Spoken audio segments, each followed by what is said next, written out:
नमस्कार दोस्तों, पीएलटिक्स में आपका बहुत बहुत स्वागत है। दोस्तों आज की इस क्लास में यूपी एलटी ग्रेड एग्रीकल्चर का प्रैक्टिस सेट लेकर आया हूँ सेकेंड। और इस क्लास में एलटी ग्रेड एग्रीकल्चर का प्रैक्टिस सेट सेकेंड सॉल्व करेंगे। और इसके पहले फर्स्ट प्रैक्टिस सेट आपको सॉल्व करा दिया गया है। यदि आपने अभी तक नहीं देखा है तो आपको इसी वीडियो के डिस्क्रिप्शन में प्लेलिस्ट मिल जाएगी, वहाँ पर जाके आप लोग सॉल्व कर सकते हैं। बहुत ही बेहतरीन प्रश्नों का संकलन है, एक एक प्रश्न बहुत ही बेहतरीन है आपकी परीक्षा की दृष्टिकोण से। तो आप लोग सभी क्वेश्चंस को अटेम्प्ट कीजिए और इस प्रैक्टिस सेट में आपको 120 क्वेश्चन सॉल्व करने को मिलेंगे और आप चेक कर पाइए 120 में से कितने क्वेश्चन आप सही कर पाते हैं। दोस्तों आइए शुरू करते हैं। यदि आप हमारे चैनल पर नए हैं तो चैनल को सब्सक्राइब कीजिए, लाइक कीजिए, शेयर कीजिए। प्रैक्टिस सेट सेकेंड यहाँ पर, और इसका पहला क्वेश्चन ये रहा आपके स्क्रीन पर। कीटों का वर्गीकरण एवं नामकरण किस नियम एवं शाखा के अंतर्गत आता है? इनमें से आपको आंसर देना है। तो इसका आंसर क्या बनेगा, यहाँ पर आप लोग आंसर दीजिए। तो यहाँ पे राइट आंसर हो जाएगा ऑप्शन सी, वर्गीकी इसका राइट आंसर हो जाएगा। दोस्तों यहाँ पर ऑप्शन ए आकारिकी दिया गया है। आकारिकी के अंतर्गत कीटों के बाह्य आकार का अध्ययन करते हैं। शारीरिकी की बात करें तो शरीर क्रिया विज्ञान, और वर्गीकी जो है यहाँ पर कीटों के वर्गीकरण एवं नामकरण का अध्ययन किया जाता है। तो ऑप्शन सी यहाँ पे राइट आंसर हो जाएगा। और पारिस्थितिकी की बात करें तो कीटों के पारिस्थितिकी का अध्ययन करना पारिस्थितिकी कहलाता है। तो राइट आंसर ऑप्शन सी होगा। आप लोग ध्यान रखिएगा, बहुत ही महत्वपूर्ण प्रश्न है। अगला क्वेश्चन है, दीमक के निवास स्थान को किस और नाम से भी जाना जाता है इनमें से? तो आप लोग यहाँ पे आंसर दीजिए। क्वेश्चन नंबर सेकेंड का आंसर क्या बनेगा? तो राइट आंसर हो जाएगा ऑप्शन सी, माउंट यहाँ पे सही जवाब हो जाएगा। दीमक के निवास स्थान को माउंट के नाम से जाना जाता है। अगला प्रश्न है थर्ड क्वेश्चन नंबर, प्याज आपको बताना है किसका परिष्कृत रूप है? अनियन इज ए मॉडिफाई, आपको इनमें से बताना है। तो आंसर हो जाएगा ऑप्शन बी, तना यहाँ पे सही जवाब बनेगा। प्याज तना का परिवर्तित रूप है। अगला प्रश्न है फोर्थ क्वेश्चन नंबर, लीची का खाया जाने वाला भाग का नाम क्या है इनमें से? तो आंसर हो जाएगा ऑप्शन सी, मांसल एरिल है। अगला प्रश्न यहाँ पर 5, एक स्वयं परागित फसल इनमें से कौन सी है? तो आंसर हो जाएगा ऑप्शन बी, धान यहाँ पे राइट जवाब बनेगा। स्वपरागित फसलों की बात करें तो धान, गेहूँ, जौ, जई, मटर, चना, ये सभी जो फसलें हैं स्वपरागित फसलें हैं। परपरागित फसलों की बात करें तो मक्का, बरसीम, अंडी, सूरजमुखी, मूली, गाजर, ये सभी जो हैं परपरागित फसलों के अंतर्गत आती हैं। अगला प्रश्न है 6, अनिषेक फलन पाया जाता है, आपको यहाँ पे बताना है अनिषेक फलन किस में पाया जाता है? तो आंसर हो जाएगा केला में। ऑप्शन डी यहाँ पे राइट आंसर हो जाएगा। अगला प्रश्न है 6 क्वेश्चन नंबर, यहाँ पर कंप्लीट हो चुका है। 7 क्वेश्चन नंबर की बात करेंगे। फूल गोभी का खाया जाने वाला भाग परिवर्तित रूप इनमें से आपको बताना है। तो आंसर हो जाएगा पत्तियों का। ऑप्शन बी राइट आंसर बनेगा। दोस्तों फूल गोभी का खाया जाने वाला भाग को कार्डिया हेड कहते हैं, जो पत्ती का परिवर्तित रूप होता है। अगला प्रश्न है 8 क्वेश्चन नंबर, कैम प्लांट आपको बताना है पादपों के सरंध्र होते हैं। तो 8 का आंसर हो जाएगा यहाँ पर ऑप्शन डी, रात में खुले और दिन में बंद होते हैं। ऑप्शन डी यहाँ पे राइट आंसर हो जाएगा। कैम पादपों के सरंध्र रात में खुले और दिन में बंद रहते हैं, क्योंकि ये एरिड जलवायु के पौधे होते हैं। इनकी पत्तियाँ कांटों में बदल जाती हैं ताकि वाष्पोसर्जन कम हो सके। अगला प्रश्न है 9 क्वेश्चन नंबर, दीर्घ प्रदीप्तकाली पादपों को कितने दीर्घ दीप्तकाल घंटों की आवश्यकता होती है? तो 9 का आंसर हो जाएगा ऑप्शन बी यहाँ पे 14 घंटे से अधिक। अगला प्रश्न है 10 क्वेश्चन नंबर, प्रकाश शोषण किन पौधों का लक्षण है इनमें से? तो प्रकाश शोषण आपको बताना है किन पौधों का लक्षण है। तो आंसर हो जाएगा यहाँ पर ऑप्शन ए, C3 पौधे यहाँ पे सही जवाब बनेगा। प्रकाश शोषण C3 पौधों में होता है और C4 पौधों में नहीं होता। C3 पौधों की मेसोफिल कोशिकाओं में कल्बिन चक्र होता है। अगला प्रश्न है यहाँ पर 11, पर्ण क्लोरोफिल अवशोषित करता है, इनमें से क्या आपको बताना है? तो आंसर हो जाएगा ऑप्शन ए, लाल प्रकाश, यहाँ पे सही जवाब हो जाएगा। पर्ण क्लोरोफिल सबसे ज़्यादा लाल प्रकाश को अवशोषित करता है और सबसे कम हरे रंग को अवशोषित करता है। अगला प्रश्न है 12 यहाँ पर, निम्नांकित में से कौन सा पौधा फोटो रेस्पिरेशन नहीं करता है इनमें से? आपको यहाँ पर बताना है। तो राइट आंसर की बात करें तो मक्का के पौधे में फोटो रेस्पिरेशन नहीं होता है, क्योंकि मक्का C4 पौधा है। ऑप्शन डी यहाँ पे राइट आंसर हो जाएगा। अगला प्रश्न 13 क्वेश्चन नंबर, सेल्यूलोज का अधिकतम अपघटन होता है, किसमें होता है? तो आंसर हो जाएगा यहाँ पर ऑप्शन ए, मध्य तापरागी तापक्रम में। अगला प्रश्न नेक्स्ट 14 क्वेश्चन नंबर, वाष्पोत्सर्जन की क्रिया होती है तो किस में होती है दोस्तों? तो आंसर हो जाएगा पत्ती में वाष्पोत्सर्जन की क्रिया होती है। अगला प्रश्न 15 की बात करेंगे दोस्तों, पर्णरंध्र का खुलना एवं बंद होना किस पर निर्भर करता है? एक एक प्रश्न बहुत ही बेहतरीन है, तो आंसर हो जाएगा वाष्पोत्सर्जन पर। अगला प्रश्न यहाँ पर 16 है, पौधों में जल का निष्क्रिय अवशोषण मुख्यतः होता है, तो पौधों में जल का निष्क्रिय अवशोषण वाष्पोत्सर्जन अभिकर्षण के कारण होता है। अगला प्रश्न यहाँ पर 17 है, किस प्रकार के पौधों में रात्रि के समय रंध्र खुलते हैं? तो यहाँ पर आंसर बनेगा कैम पौधों में। अगला प्रश्न 18 क्वेश्चन नंबर, क्रैंज आंतरिकी निम्न में से किसकी पत्तियों का एक विशिष्ट लक्षण है? तो यहाँ पर 18 का आंसर हो जाएगा ऑप्शन सी, गन्ना इसका सही जवाब बनेगा। अगला प्रश्न है 19 क्वेश्चन नंबर, यहाँ पर आपको फिल करना है, को नेत्रांशक का प्रकाश संवेदनशील भाग कहा जाता है इनमें से? तो आंसर हो जाएगा ऑप्शन सी, रेबडॉम यहाँ पे राइट आंसर होगा दोस्तों। रेबडॉम के नेत्रांशक का प्रकाश संवेदनशील भाग कहा जाता है। यह एक रॉड जैसी संरचना है जो 6 से 8 विशेष न्यूरॉन रेटिनुला कोशिकाओं की एक सरणी द्वारा स्रावित होती है और क्रिस्टलीय शंकु के ठीक नीचे ऑप्टिकल अक्ष पर केंद्रित होती है। अगला प्रश्न है यहाँ पर 20 क्वेश्चन नंबर, कोशिकाओं के पावर हाउस का अर्थ क्या है इनमें से? तो आंसर हो जाएगा यहाँ पर ऑप्शन ए, माइटोकांड्रिया। माइटोकांड्रिया में श्वसन क्रियाएं संपन्न होती हैं और इनमें कार्बनिक पदार्थों का ऑक्सीडेशन भी होता है और जिससे ऊर्जा निकलती है। ऊर्जा एटीपी अणुओं के रूप में होती है जिसे पौधे अपनी जैविक क्रियाओं को सुचारू ढंग से चलाने के लिए प्रयोग करते हैं और यही कारण है कि माइटोकांड्रिया को कोशिका का पावर हाउस कहते हैं। अगला प्रश्न 21 है, निम्नलिखित में से किस कोशांग में जल अपघटनीय विकर की प्रचुर मात्रा होती है? तो यहाँ पे आंसर हो जाएगा ऑप्शन बी, लाइसोसोम इसका राइट आंसर बनेगा। लाइसोसोम कोशिकांग में जल अपघटनीय विकार एंजाइम प्रचुर मात्रा में पाया जाता है। लाइसोसोम झिल्लीदार थैली जैसी संरचनाएं हैं जिनमें हाइड्रोलाइटिक एंजाइम होते हैं। अगला प्रश्न है 22, गाय की दूध सिरा में क्या होता है? तो आंसर हो जाएगा ऑप्शन सी, ब्लड होता है। अगला प्रश्न है 23 यहाँ पर, पशुओं में गीले हरे चारे को अत्यधिक खिलाने के कारण उत्पन्न विकार इनमें से कौन सा है? तो आंसर हो जाएगा टिम्पेनाइटिस, ऑप्शन सी यहाँ पे राइट आंसर बनेगा। बहुत ही महत्वपूर्ण प्रश्न है। टिम्पेनाइटिस को आफरा के नाम से जाना जाता है। यह रोग सामान्यतः जुगाली वाले गाय, भैंस, भेड़, बकरी, ऊँट इत्यादि में होता है। अगला प्रश्न है 24, बछड़ों में खुरैरा किया जाता है, आपको बताना है। तो आंसर हो जाएगा स्वच्छ रखने के लिए। अगला प्रश्न 25, मास्टाइटिस रोग पशुओं में किनके कारण होता है इनमें से? तो 25 का आप लोग आंसर दीजिए। तो आंसर हो जाएगा जीवाणु और विषाणु। अगला प्रश्न है 26, रानीखेत आपको बताना है इनमें से। तो रानीखेत की बात करें तो विषाणु जनित बीमारी है। अगला प्रश्न है यहाँ पे 27, किस नस्ल के चौपाए में वसा का अधिकतम % होता है? तो राइट आंसर हो जाएगा जर्सी यहाँ पे सही जवाब बनेगा। अगला प्रश्न है 28, निम्न में से कौन सी भारवाही गाय की नस्ल है इनमें से? तो 28 का आंसर होगा खिल्लारी। अगला प्रश्न है 29, कृषि वृद्धि दर में पशुपालन का कितना योगदान है इनमें से? तो यहाँ पर 29 का आंसर हो जाएगा 5% यहाँ पर सही जवाब हो जाएगा।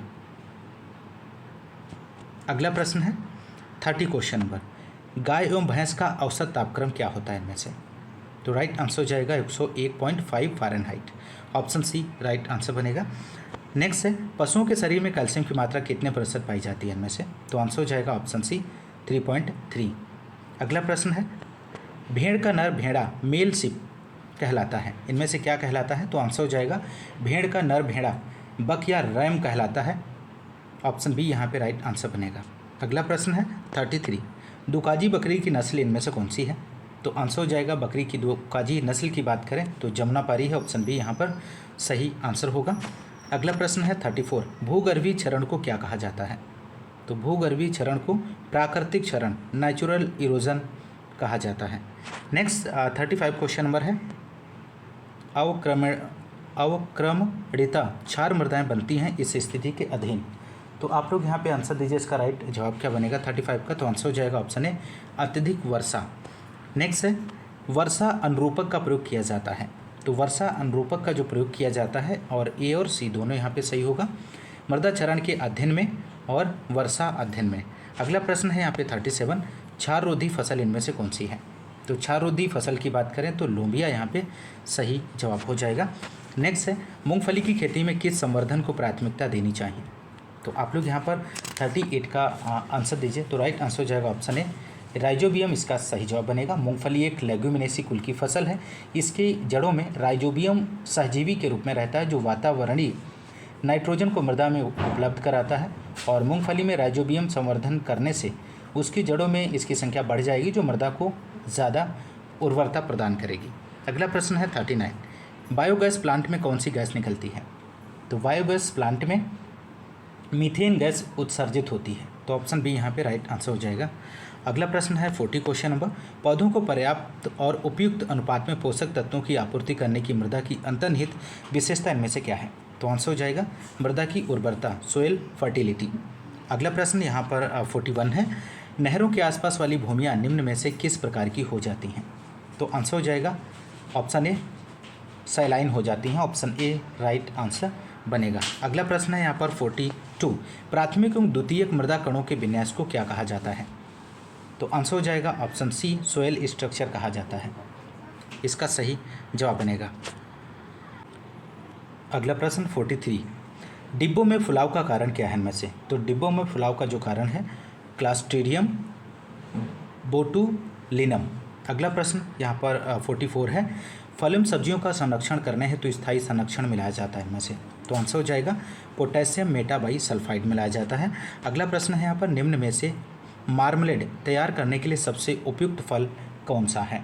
तो मार्मलेड तैयार करने के लिए नींबू वर्गीय फलों संतरा, नींबू, किन्नों की आवश्यकता होती है ताकि हल्के एसिड की उपलब्धता के कारण अच्छी क्वालिटी की मार्मलेड बनाई जा सके। तो ऑप्शन हो जाएगा ऑप्शन डी यहाँ पे सही जवाब बनेगा।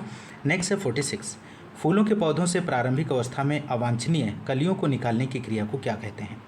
तो यहाँ पे राइट आंसर हो जाएगा टॉपिंग कहते हैं। अगला प्रश्न है 47, बारादरी किस उद्यान की एक प्रमुख विशेषता है। बहुत ही महत्वपूर्ण प्रश्न है। तो बारादरी एक मुगल गार्डन की एक प्रमुख विशेषता, ऑप्शन बी यहाँ पे राइट आंसर हो जाएगा मुगल गार्डन। अगला प्रश्न है 48, पपीते के उद्यान में नर पौधों का प्रतिशत होना चाहिए। तो कितने % होना चाहिए। तो आंसर हो जाएगा यहाँ पे 10% होना चाहिए। अगला प्रश्न है 49, डोका तथा डेंग किस फल के विकास की अवस्थाएं हैं। तो यहाँ पे आंसर हो जाएगा खजूर, यहाँ पे सही जवाब बनेगा। डोका तथा डेंग खजूर के फल की विकास की अवस्थाएं हैं। अगला प्रश्न है 50 क्वेश्चन नंबर, निम्न में कौन भारत में प्याज की प्रमुख बीमारी है इनमें से। निम्न में कौन भारत में प्याज की प्रमुख बीमारी है इनमें से। तो आंसर हो जाएगा ऑप्शन सी बैंगनी ब्लॉच, इसका सही आंसर बनेगा। अगला प्रश्न है यहाँ पर 51, 1 हेक्टेयर प्याज की बुआई के लिए कितने बीज की आवश्यकता होती है। तो आंसर हो जाएगा ऑप्शन सी 8 से 10 किलोग्राम बीज की आवश्यकता होती है। नेक्स्ट है सब्जियाँ किसका अच्छा स्रोत होती हैं। तो आंसर हो जाएगा ऑप्शन सी विटामिन का अच्छा स्रोत होती हैं सब्जियाँ। अगला प्रश्न है 53, यहाँ पर फूल गोभी की प्रति हेक्टेयर बीज दर आपको यहाँ पे बतानी है। तो आंसर हो जाएगा ऑप्शन सी 600 से 700 ग्राम प्रति हेक्टेयर। अगला प्रश्न है आलू की सबसे अधिक एवं सबसे कम उत्पादकता वाले कौन से राज्य हैं इनमें से। तो राइट आंसर हो जाएगा उत्तर प्रदेश एवं झारखंड। नेक्स्ट क्वेश्चन 55 है, सामान्य दशा में सनई का रेशा कितने दिनों में सड़ जाता है। तो आंसर हो जाएगा 6 से 8 दिन, यहाँ पे राइट जवाब बनेगा। नेक्स्ट है 56, डी सकरिंग किससे संबंधित है। तो डी सकरिंग आपको बताना है किससे संबंधित है। तो यहाँ पे आंसर हो जाएगा ऑप्शन है तंबाकू से। तंबाकू में टॉपिंग के 1 सप्ताह बाद पत्तियों के डंठल के पास से छोटी छोटी शाखाएँ निकलना शुरू हो जाती हैं जिन्हें सकर्स कहते हैं। यदि इन्हें नहीं निकालते हैं तो पत्तियाँ छोटी एवं भार कम हो जाता है। सकर्स को हटाना डी सकरिंग कहलाता है। अगला प्रश्न है 57, तंबाकू में रचाई यहाँ पे आपको फिल करना है बढ़ाने के लिए की जाती है। तो आंसर हो जाएगा गुणवत्ता बढ़ाने के लिए की जाती है तंबाकू में रचाई। अगला प्रश्न है 58, मॉडर्न किस फसल की एक प्रजाति है इनमें से। तो आंसर हो जाएगा ऑप्शन बी सूरजमुखी। महत्वपूर्ण प्रश्न है। अगला क्वेश्चन है निम्नलिखित में से कौन सी तिलहन फसल के पौधे के पृष्ठ पर कांटे होते हैं? मोस्ट इंपॉर्टेंट प्रश्न है। तो यहाँ पे आंसर हो जाएगा ऑप्शन सी कुसुम, यहाँ पे सही जवाब बनेगा। अगला प्रश्न है 60 क्वेश्चन नंबर, राई सरसों की खेती में बिना लागत वाली तकनीक इनमें से कौन सी है? तो आंसर हो जाएगा संस्तुत प्रजाति का चुनाव तथा उचित समय पर बुआई। नेक्स्ट 61 है, मटर की पाउंड्री मिल्ड्यू प्रतिरोधक प्रजाति इनमें से कौन सी है? तो आंसर हो जाएगा ऑप्शन बी रचना। अगला प्रश्न 62, ये रहा आपकी स्क्रीन पर, निम्नलिखित में से कौन सी दो दलहनी फसलों से भारत के कुल उत्पादन का लगभग 75% उत्पादन प्राप्त होता है? तो यहाँ पे आंसर हो जाएगा ऑप्शन फर्स्ट चना एवं अरहर, इसका सही जवाब बनेगा। नेक्स्ट 63 क्वेश्चन नंबर, बहार एक लोकप्रिय प्रजाति है, तो किसकी है? तो आंसर हो जाएगा यहाँ पर अरहर की प्रजाति है बहार अरहर की एक पछेती बुआई की किस्म है जो अरहर के स्टेरिलिटी मोज़ेक हेतु प्रतिरोधी है। अगला प्रश्न है 74, मल्लिका के 75 किस फसल की प्रजाति है? तो आंसर हो जाएगा मसूर, यहाँ पे सही आंसर होगा। नेक्स्ट है, चने के संबंध में क्या सत्य नहीं है इनमें से? दोस्तों आप लोग इसका आंसर दीजिए। तो आंसर हो जाएगा यहाँ पर ऑप्शन डी, मूल स्रोत उत्तरी अमेरिका यहाँ पे सही नहीं है, और बाकी सभी जो ऑप्शंस यहाँ पे सही दिए गए हैं। चने का मूल स्थान दक्षिणी पश्चिमी एशिया में है, अफगानिस्तान या उसके आसपास है। डी कंडोल के अनुसार चने का जन्म स्थान भारतवर्ष है। अगला प्रश्न है 66 क्वेश्चन नंबर, पीडीएम 11 प्रजाति है, तो पीडीएम 11 आपको बताना है इनमें से, तो आंसर हो जाएगा मूंग की प्रजाति है। अगला प्रश्न है 67, अपर्णा किस फसल की उन्नतशील प्रजाति है? तो आंसर हो जाएगा मटर। नेक्स्ट है 68, धान के पौधे में पेनिकल निकलने की अवस्था आपको बतानी है, तो 68 का आंसर हो जाएगा बूटिंग के बाद। नेक्स्ट है यहाँ पर 69, धान की रोपाई के लिए सतह से उपयुक्त गहराई होनी चाहिए, तो आंसर हो जाएगा यहाँ पर ऑप्शन सी 5 सेमी। धान के पौधों का रोपण 3 से 5 सेमी से अधिक गहराई पर नहीं करना चाहिए, अन्यथा कल्ले कम निकलते हैं। साधारण उर्वरा भूमि में पंक्तियों पौधों की दूरी 20 से 10 सेमी और उर्वरा भूमि में 20 से 15 सेमी रखना चाहिए। अगला प्रश्न है, सोरगम को इस कारण ऊँट की फसल माना जाता है, तो यहाँ पे आंसर हो जाएगा 70 का, सूखे की प्रतिरोधी। अगला प्रश्न है 71, गर्मी में उपजाई जाने वाली फसल कही जाती है इनमें से, तो आंसर हो जाएगा ऑप्शन सी ऊँट। अगला प्रश्न है, मक्का की अधिक पैदावार किस मौसम में होती है? तो यहाँ पे आंसर हो जाएगा रबी। अगला प्रश्न है 73 क्वेश्चन नंबर, बाजरा के संबंध में क्या सत्य नहीं है इनमें से? तो यहाँ पे आंसर हो जाएगा ऑप्शन सी जो है यहाँ पे सही जवाब हो जाएगा। क्रोमोसोम संख्या 20 नहीं है और इसमें क्रोमोसोम नंबर जो होता है वो 14 होता है। अगला प्रश्न है 74, संकर मक्के की बीज दर आपको बतानी है यहाँ पे, तो आंसर हो जाएगा 20 से 25 किलोग्राम प्रति हेक्टेयर। अगला प्रश्न है, निम्न में से कौन ड्यूरम गेहूँ की प्रजाति है इनमें से? तो ड्यूरम गेहूँ की जो प्रजाति है PDW 215। अगला प्रश्न है, फसल की कटाई किस परिपक्वता पर की जा सकती है? तो आंसर हो जाएगा फसल सूखने पर। अगला प्रश्न है 77, 1994 से 95 में भारतवर्ष में अनाजों का कुल उत्पादन हुआ, तो 77 का यहाँ पे आंसर हो जाएगा ऑप्शन सी 191.1 मिलियन टन। अगला प्रश्न है 78, जल उपयोग क्षमता आपको बतानी है इनमें से, तो आंसर हो जाएगा कैम C4 और C3। अगला प्रश्न है, यहाँ पर कैम में सबसे ज़्यादा, उसके बाद C4 और उसके बाद में C3 पौधा आएगा। अगला है 79, भारत में वर्षा आदि द्वारा कुल जल संसाधन की अनुमानित उपलब्धता कितनी है? तो 79 का आंसर हो जाएगा यहाँ पर ऑप्शन बी 400 BCM। अगला प्रश्न है 80 क्वेश्चन नंबर, हायरिंग बीन प्रणाली का संबंध इनमें से आपको बताना है, तो आंसर हो जाएगा जल निकास से इसका संबंध है। हायरिंग बीन प्रणाली का संबंध जल निकास से है। नेक्स्ट है यहाँ पर 81 क्वेश्चन नंबर, जल की भूमि के ऊपरी सतह से नीचे की ओर गति क्या कहलाती है? तो आप लोग यहाँ पर आंसर दीजिए। 81 का सही जवाब क्या बनेगा? तो यहाँ पे आंसर हो जाएगा ऑप्शन ए इनफिल्ट्रेशन, इसका सही जवाब बनेगा। अगला प्रश्न है यहाँ पर 82, फसल की उपज में प्रति यूनिट पानी जो फसल के वाष्पोत्सर्जन में इस्तेमाल होता है जाना जाता है, तो राइट आंसर यहाँ पे हो जाएगा ऑप्शन बी, जल उपयोग क्षमता के रूप में जाना जाता है। नेक्स्ट 83 है, अरहर की फसल में फूल आने की अवस्था पर सिंचाई कर दी जाए तो क्या होगा। तो 83 का आंसर हो जाएगा ऑप्शन बी, फूल झड़ जाएंगे तथा पैदावार घट जाएगी। अगला प्रश्न 84 है यहाँ पर, वह भूमि क्षेत्र जो एक उभयनिष्ठ बिंदु पर निकलती है क्या कहलाती है। तो 84 का आंसर हो जाएगा जल संग्रहण क्षेत्र। अगला प्रश्न 85 है, इनमें से कौन पौधों में नमी तनाव के समय पौधों में संचित होती है। तो 85 का आंसर हो जाएगा ऑप्शन सी, प्रोलीन। अगला प्रश्न है 86, नीम में तीखापन किस पदार्थ के कारण पाया जाता है। तो 86 का आंसर हो जाएगा एजाडिरेक्टिन के कारण होता है। अगला प्रश्न है, क्लोरोफिल हरा होता है क्योंकि, आपको बताना है। तो आंसर हो जाएगा हरे प्रकाश को परावर्तित करता है। अगला प्रश्न 88, निम्न में से किसके उपयोग से पॉलीप्लॉइडी बनाया जाता है इनमें से। तो 88 का आंसर हो जाएगा कॉल्चिसी। अगला प्रश्न ये रहा आपकी स्क्रीन पर, सरसों के तेल में तीखापन की वजह क्या है इनमें से। तो आंसर हो जाएगा ग्लूकोसाइनोलेट्स के कारण। अगला प्रश्न है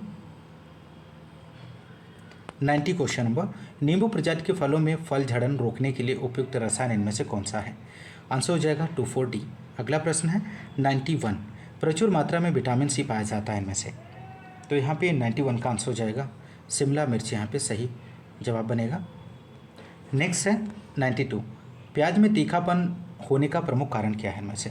तो राइट आंसर हो जाएगा एलाइल प्रोपाइल डाइसल्फाइड। नेक्स्ट है यहाँ पर 93 क्वेश्चन नंबर, निम्नलिखित में से किस सब्जी में सर्वाधिक कैल्शियम तत्व पाया जाता है। तो यहाँ पे आंसर हो जाएगा ऑप्शन बी, मेथी। अगला प्रश्न 94 है, जिब्रेलिक अम्ल के जिस सांद्रण पर खीरा में स्त्री पुरुषों की संख्या बढ़ती है वह इनमें से आपको बतानी है। तो आंसर हो जाएगा 150 से 200 ppm। अगला प्रश्न है, प्रोपियोनिक अम्ल होता है एक, इनमें से आपको बताना है वाष्पशील वसादार अम्ल, एमिनो अम्ल, फास्फोलिपिड, कार्बोहाइड्रेट। तो 95 के आंसर की बात करें तो वाष्पशील वसादार अम्ल होता है।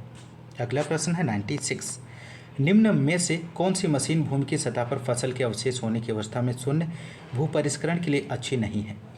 तो यहाँ पे आंसर हो जाएगा rotary disc drill, option B यहाँ पे सही आंसर होगा। नेक्स्ट है 97 क्वेश्चन नंबर, फसल उत्पादन के लिए जुताई महत्वपूर्ण है क्योंकि बीजों के लिए अच्छी क्यारी तैयार करना।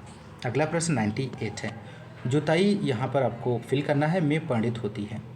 तो 98 का आंसर हो जाएगा घटा हुआ स्थूल घनत्व में पंडित होती है। अगला प्रश्न 99 है, शून्य भू परिष्करण सामान्यतः किसकी फसल अधिक सफल है। तो 99 का आंसर हो जाएगा गेहूं की फसल में अधिक सफल है। 100 क्वेश्चन नंबर, राष्ट्रीय बीज निगम की स्थापना कब हुई थी। तो यहाँ पे आंसर हो जाएगा ऑप्शन है 1963 में। राष्ट्रीय बीज निगम की स्थापना 1963 में हुई थी और इसका मुख्यालय नई दिल्ली में स्थित है। अगला प्रश्न है 101 क्वेश्चन नंबर, जब वनस्पति उपजाने वाला पहली बार मूलभूत बीज का उत्पादन करता है तो उसे क्या कहते हैं। तो आंसर हो जाएगा ऑप्शन सी, ब्रीडर सीड कहते हैं, प्रजनक बीज। अगला प्रश्न है 102, ग्लोबल वार्मिंग के रूप में जाना जाता है। तो ग्लोबल वार्मिंग के रूप में जलवायु परिवर्तन को जाना जाता है। अगला प्रश्न है 103, राष्ट्रीय सहकारी विकास कॉर्पोरेशन की स्थापना हुई थी। तो यहाँ पे आंसर हो जाएगा 1963 में। 13 मार्च 1963 को भारतीय संसद के एक अधिनियम के तहत हुई थी और यह एक सांविधिक निगम है। इसका उद्देश्य कृषि उत्पादों के उत्पादन, प्रसंस्करण, विपणन, भंडारण, निर्यात और आयात के लिए कार्यक्रमों की योजना बनाना है। अगला प्रश्न है 104, भारतीय कृषि अनुसंधान परिषद का पहला महानिदेशक कौन था। तो राइट आंसर हो जाएगा डॉक्टर बीपी पाल। अगला प्रश्न है यहाँ पर 105, विचरण खेती का पर्यायवाची इनमें से आपको बताना है। तो आंसर हो जाएगा झूमिंग खेती। अगला प्रश्न है 106, कौन सस्य विज्ञान का मूलभूत सिद्धांत इनमें से नहीं है। तो आंसर हो जाएगा ऑप्शन डी, कृषि हेतु पशुओं का प्रबंधन करना। अगला प्रश्न है 107, निम्न में से कौन सी फसल गेहूं के साथ मिश्रित फसल के रूप में बोई जा सकती है। तो राइट आंसर हो जाएगा सरसों। अगला प्रश्न 108, बीज बोरा बंदी के लाभ क्या है इनमें से। तो आंसर हो जाएगा उपयुक्त सभी लाभ हैं, उठाने रखने में आसानी, पहचान करने में और निश्चित भार। अगला है 109, ग्रामीण विकास मंत्रालय के अंतर्गत आपको NIRT बताना है किसके अंतर्गत स्थित है। तो आंसर हो जाएगा यहाँ पर ऑप्शन सी, हैदराबाद में स्थित है। अगला प्रश्न है, गेहूं अनुसंधान निदेशालय कहाँ पर स्थापित है। तो यहाँ पे आंसर हो जाएगा ऑप्शन सी, करनाल में स्थित है। जौ एवं गेहूं अनुसंधान निदेशालय करनाल है। भारतीय मक्का अनुसंधान संस्थान नई दिल्ली है। Sugar cane breeding institute Coimbatore में है। और भारतीय सब्जी अनुसंधान संस्थान वाराणसी में है। भारतीय दलहन अनुसंधान संस्थान की बात करें तो कानपुर में है।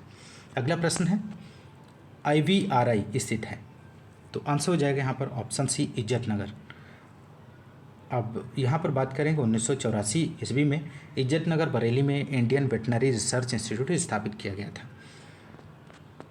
नेक्स्ट है CSSRI स्थित है। तो राइट आंसर हो जाएगा यहाँ पर ऑप्शन बी, करनाल में स्थित है और इसकी स्थापना 1969 में हुई थी। करनाल हरियाणा में स्थित है।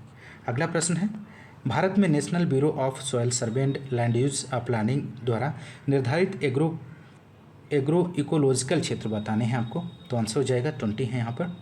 अगला प्रश्न है, इंडियन हॉर्टिकल्चर का प्रकाशन कौन करता है। तो इंडियन हॉर्टिकल्चर का जो प्रकाशन होता है वो Indian council of agriculture research नई दिल्ली, यहाँ पे सही आंसर होगा। नेक्स्ट है 115 क्वेश्चन नंबर, राष्ट्रीय कृषि अनुसंधान परियोजना नार्प द्वारा भारतवर्ष को कितने कृषि जलवायु क्षेत्रों में बांटा गया है। तो राइट आंसर हो जाएगा 127। अगला प्रश्न है 116 क्वेश्चन नंबर, केंद्रीय एगमार्क प्रयोगशाला कहाँ पर स्थित है। तो राइट आंसर होगा ऑप्शन बी, नागपुर में स्थित है और इसकी स्थापना 1968 में हुई थी। एगमार्क शुद्धता का प्रतीक है।